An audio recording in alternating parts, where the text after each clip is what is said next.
I first discovered Avenged Sevenfold in high school, probably around 16 when I was just getting into heavier music. I'd plug whatever earphones were lying around into my Samsung Galaxy S6 Edge, grab my stepbrother's longboard out of the garage, and skate around the driveway blasting tracks like The Vengeful One by Disturbed and Violent Pornography by System of a Down. It was during one of my deep dives for new heavy songs on YouTube that I randomly stumbled upon Nightmare by Avenged Sevenfold. And let me tell you, Nightmare was a gateway drug. That song dragged me headfirst into the world of deathpad tattoos and beer baths, introducing me to bangers like Afterlife, Bat Country, and A Little Piece of Heaven, the last one becoming my favorite song of all time.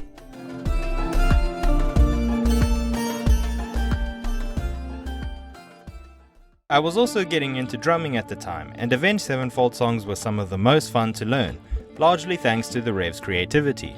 I mean, 1 year into drumming and I'd already discovered the double ride technique, which, as all you deathbats know, is probably the coolest thing any human has ever come up with, ever.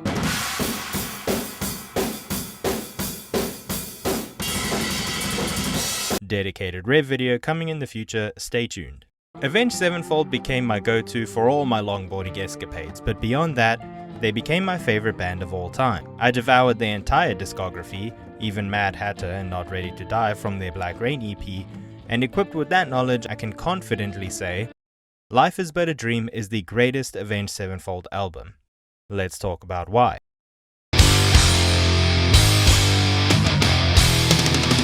I'm not gonna lie, when I first listened to Life is But a Dream, I thought it was kinda mid, and that sucked, especially after waiting so long for the album's release. What made it even worse was that I was one of those people that actually liked Nobody when it released as the lead single, already putting me in the minority, or at least it felt that way. But then something kinda miraculous happened. One day I was at work, bored out of my mind, looking for something to make the last few hours a little more bearable. I hopped on YouTube on my second monitor, and there it was, Life is But a Dream. The whole album sitting in my recommendations, just beckoning. So I clicked on it. I figured, hey, if nothing else, I can give it a real listen this time. Actually pay attention rather than listening and passing. And somewhere along the way, it hit me. By the time I reached the final track and those piano notes started playing, I felt this profound sense of ease, like I was listening to the closing credits of humanity's existence. That feeling that there's more to life than just the lives we lead. And suddenly, my opinion of the album shifted. I admitted to myself that I actually kinda liked it. Then the next day, I listened again. And my opinion changed again. I liked it even more. I kept coming back to it, and with every listen, I realized something. This is easily Avenged Sevenfold's greatest album. But here's the thing. Unlike their past work where individual tracks often stole the show, Life is But a Dream doesn't truly shine on a song-by-song basis. Sure, every track has something I love about it, but they don't hit the same on their own. That's because Life is But a Dream is greater than the sum of its parts. This album demands to be experienced all at once, like a single immersive journey. In the same way the Lord of the Rings movies are fantastic on their own, but hit way harder when you watch all three in a row. Theatrical cut if it's your first time, extended editions after that.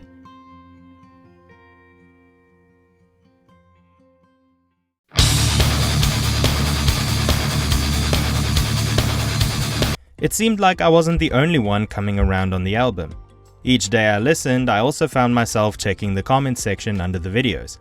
First things first, shout out to MadWild98 for posting the lyrics to every song in the comments. You're doing God's work.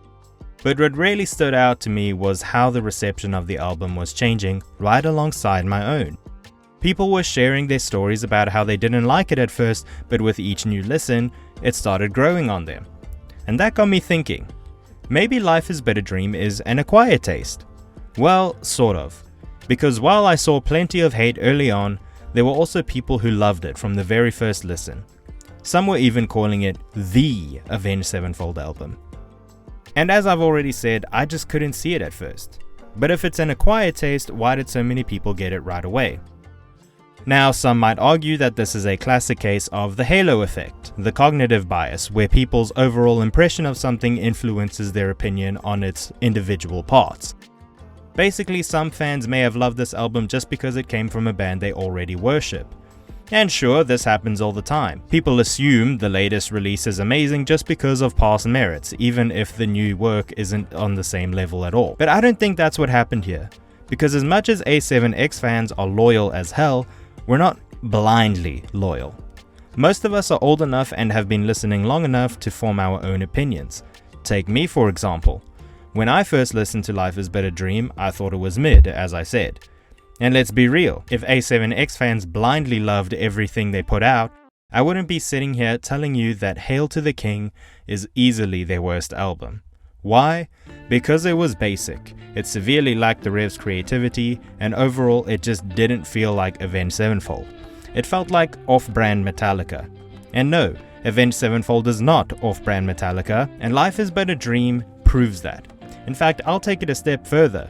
No band other than Avenged Sevenfold could have made this album. It's entirely unique, it takes risks, and it dives into themes that are profoundly existential, philosophical, and purposeful. Which brings us to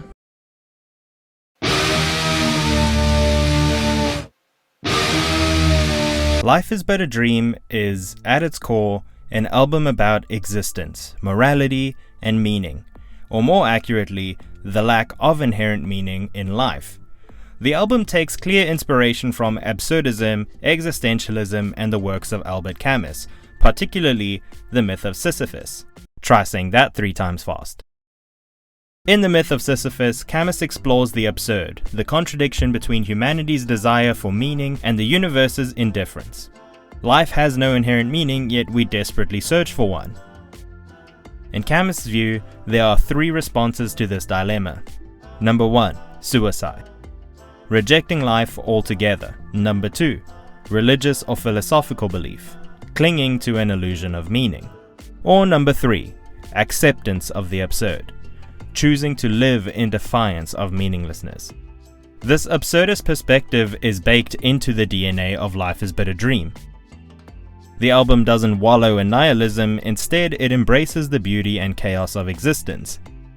It acknowledges death, suffering, and meaninglessness, yet chooses to celebrate life anyway. Take Nobody for example. It perfectly encapsulates this struggle. The song presents the image of an individual detached from meaning, wandering without purpose, yet still moving forward.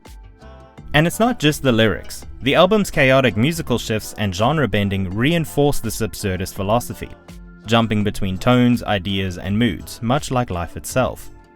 And this is what I was talking about. By the time you reach the end of the album, you feel like you've gained a deeper understanding of life, a richer perspective on reality, and a renewed appreciation for existence. It's easily Avenged Sevenfold's most mature album to date, and I for one am ecstatic about the direction they chose to take. Needless to say, I'll be listening to this album until the day I die.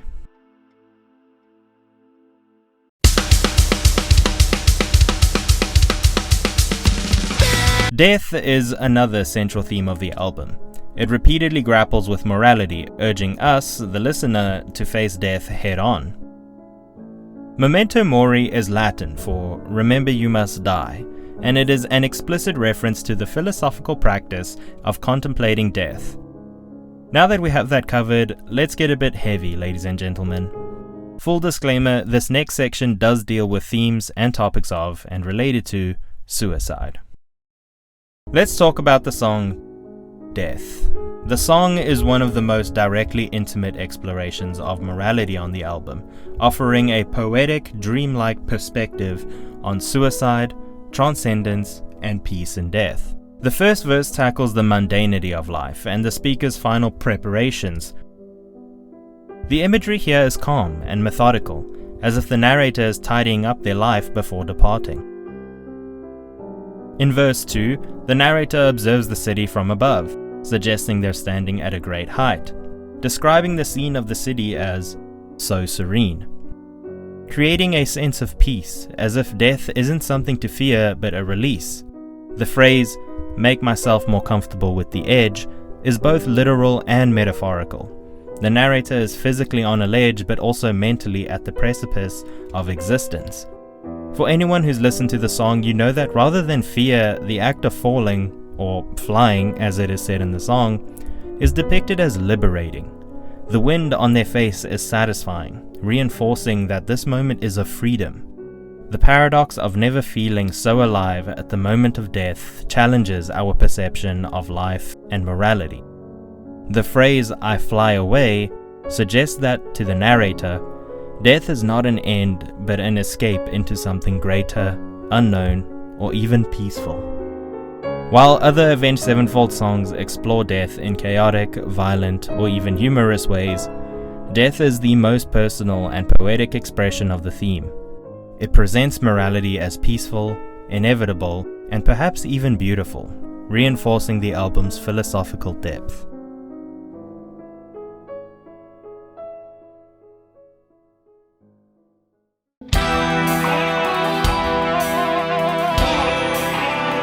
Life is But a Dream marks a departure from Avenged Sevenfold's previous works, embracing a more experimental and avant-garde approach. Not to say that Avenged hasn't been partial to experimentation before, but this album takes it to a whole new level. It explores various genres and rips influence straight from electronic jazz, progressive metal, and even classical elements. I've even read how some people were comparing it to Mr. Bungle's work, which, if I'm not mistaken, was a big source of inspiration for some members of the band. The band also implemented some innovative use of instruments, such as Sinister Gates' incorporation of weird guitar setups, which I believe was used to emulate synth sounds. Correct me if I'm wrong, but it's all very cool regardless. Something else I'm not entirely sure about but have read in multiple comments is that Sin played all the piano parts of this album, which is just ridiculously impressive. Of course, with this change came a lot of mixed reception.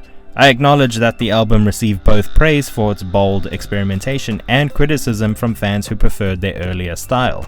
It certainly sparked discussions about artistic evolution and the risks artists take when venturing into new musical territories. The band members have openly discussed the album's reception and their perspectives on its bold direction. It seems though that the general consensus of the band members is that they will create their art and put it out there. It also seems as though the polarizing reaction is proof enough that they've done their job right. I do find it funny how M Shadows, the lead vocalist, initially didn't think that the album was out there enough until he listened to the final mix. Like, really? This album wasn't out there enough for you?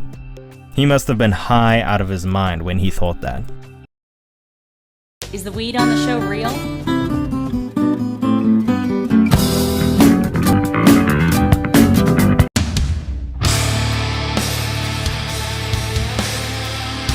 So it turns out, yes, M Shadows and Sinister Gates both took psychedelics to help write the album.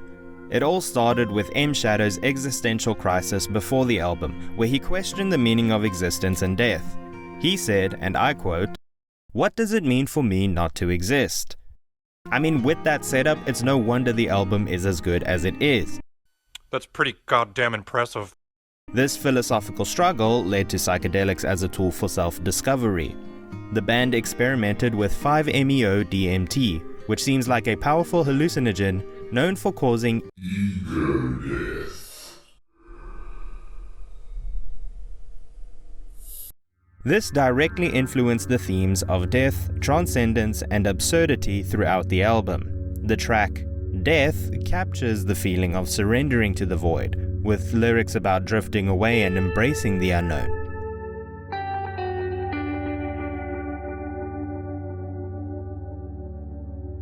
Cosmic is the track that seemingly mirrors the psychedelic journey, with its trippy transitions and lyrics about merging with the universe.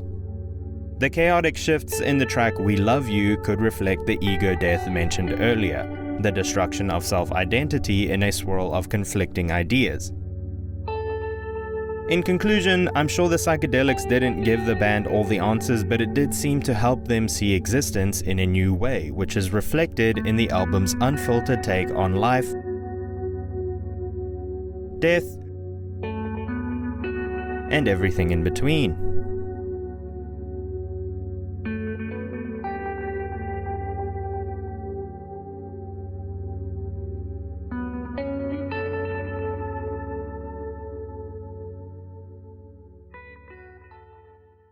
It's easier.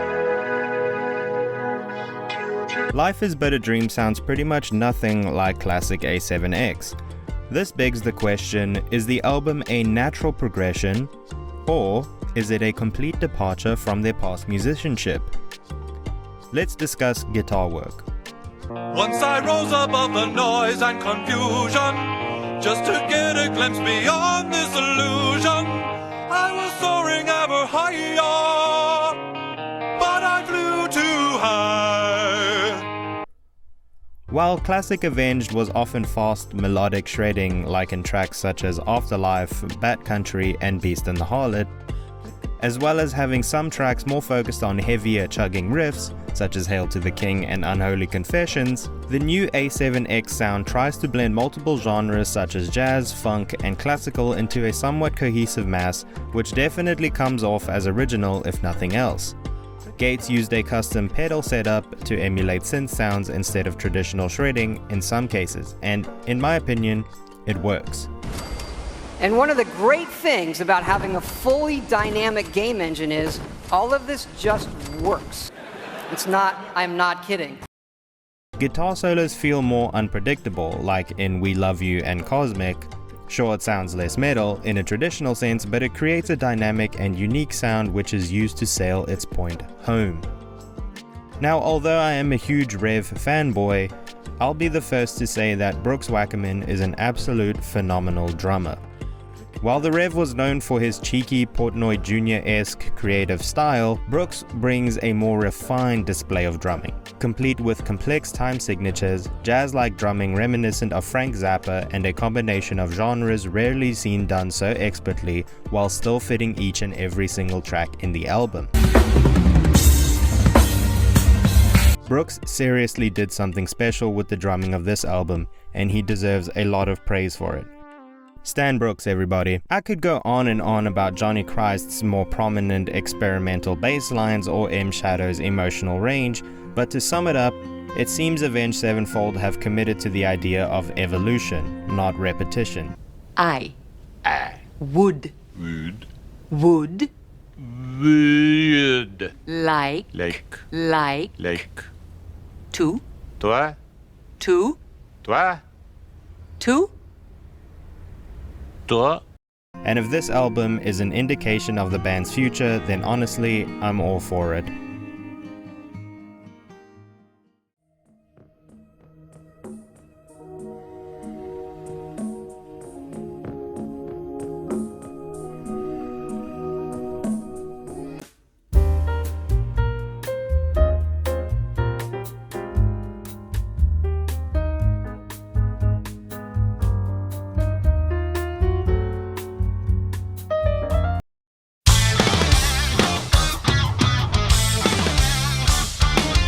Let's be real, mainstream music is flooded with uninspired, formulaic garbage. It's not just about personal taste. Bad music is bad music. So what is on the The industry has shifted from artistic ambition to algorithm-driven production. Artists who don't really care about the money. I don't know if most people have seen long-form contracts. They're insane, and there's all these little things thrown in. It's kind of like legislature for a government. They put up this big issue, but underneath that issue, there's like 17 other little laws that they threw in that they're not talking about. So when you say yes to this one thing, you're actually saying yes to like 45 other things. Pop songs follow the same predictable chord progressions. Rock and metal have largely stagnated, with many bands either chasing nostalgia or recycling the same sound. And streaming era content is prioritizing quantity over quality. So let's talk about how Avenged Sevenfold defies the system. Unlike many legacy bands playing it safe, A7X actively takes risks and evolves. They could have made another Hail to the King, but instead, they created an album that rejects predictable structures in favor of progressive, genre-bending madness. An album that doesn't cater to algorithms because it's meant to be heard as an experience, not just a collection of singles. An album that challenges listeners rather than spoon-feeding them nostalgia. It doesn't shy away from alienating casual fans because it's supposed to push music forward. Like a science experiment. Give me one too, goddammit. writing the songs. We took 9 months just writing in our garage. We decided right from the beginning that we didn't care where it went. We were just gonna go wherever the writing took us, and just if there was something crazy or funny, it's just we just leave it. And the whole writing process, you just kind of got to have fun with too, and let your influences just come out, and just let it come out naturally. You don't want to go in there and have anything come out forced or contrived.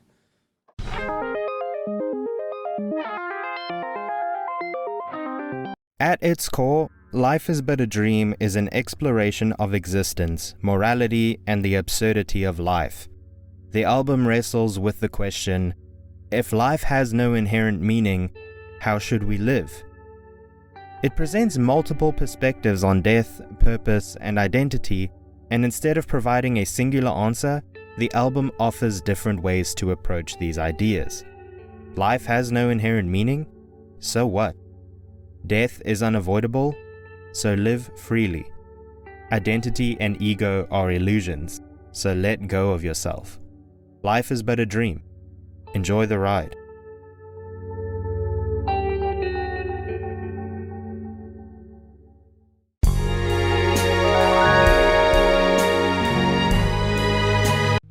Life is But a Dream isn't just my favorite Avenged Sevenfold album. It's my favorite music album. Well, except for Unfortunate Snort, but that's technically an EP, so let's not worry about that. All my Pinkly Smooth fans, please make yourself known in the comments. But for real, it's crazy to think that this album, which I thought was critically mid when I first listened to it, turned out to be my favorite music album of all time. It's just a testament to how this band does what no one else can.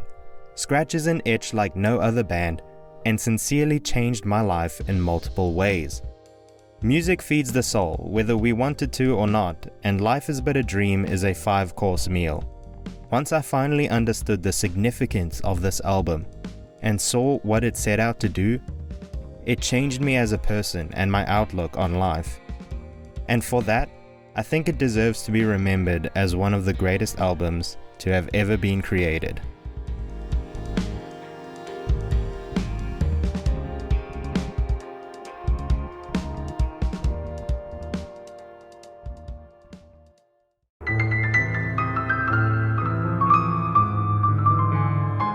Love it or hate it, Life is But a Dream is unlike anything else in Avenged Sevenfold's discography. It doesn't conform to expectations, it doesn't play it safe, it challenges, it confuses, and if you let it, it will reward you with something truly special. For those who haven't given this album a chance yet, or those who dismissed it after one listen, I encourage you to try and try again. Let it unravel naturally, and see if it starts to make sense. Not just musically, but philosophically. Because in the end, life is but a dream. What have you got to lose?